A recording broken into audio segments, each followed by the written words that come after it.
Hello. Yan. Magandang umaga po sa ating lahat.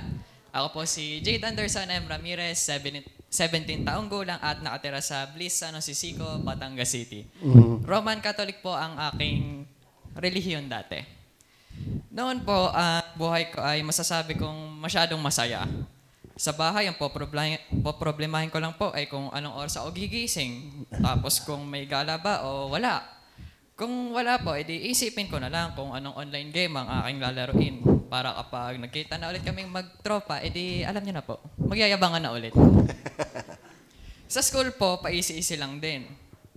Are po maganda. May motto po kami. Tulungan dapat lahat para lahat aangat. Ang ganda po ng motto, di ba? Pero sa totoo lang po, ang nangyayari po kasi ay yung gayahan. Gayahan sa assignment, quiz, long test, surprise quiz. Yun po, gayahan talaga. Yun po ay, hindi lang po talaga kami makalusot doon sa pinaka-importante exam, yung periodical test. Kasi po, alam niyo naman mga teacher doon, pag sa higpit.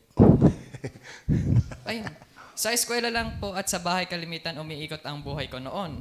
Para po sa akin, ayos na yung ganong buhay. Pa-chill-chill lang, gagawa na kaunti sa bahay. Tapos sa school naman po, nakakapasa naman. Yan po, isang araw po, mga bandang Marso, in-invite po ni Sister Colleen kung free ako nung Sunday na yon. Man. Yung una pong invite, hindi po ako nakapunta. Kasi po may pinagkakabisihan ulit. Pero sabi ko po, nagilty po ako nung gabing yon. Sabi ko po, pag talaga ako in-invite nito, sure na. At ayun po, the rest is history.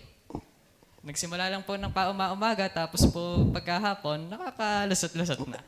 Man. Yan. Nagustuhan ko po talaga dito yung turo ni Pastor. Talaga po himay na himay yung mga sinasabi sa Biblia. Man. Talaga naman po maintindihan kung naiintindihan po at makikita kung paano nga ba dapat mamuhay ang isang matuwid na Kristiyano. Yung paano pong kayang baguhin ng Biblia yung ating mga buhay-buhay. Man. Yan. Marami po akong natutunan. Nakakatawa po pala kapag natutunan mo ng labanan yung tukso ng kasalanan. Nandun po yung pakiramdam na nakokontrol mo na yung sarili mo at nagagawa mo na yung mga bagay na kalugod-lugod sa Panginoon. Man. Nalaman ko din po na marami pa pala akong pwedeng gawin sa buhay na ito. Wow. Na meron pa akong pwedeng gawin sa bahay na ito.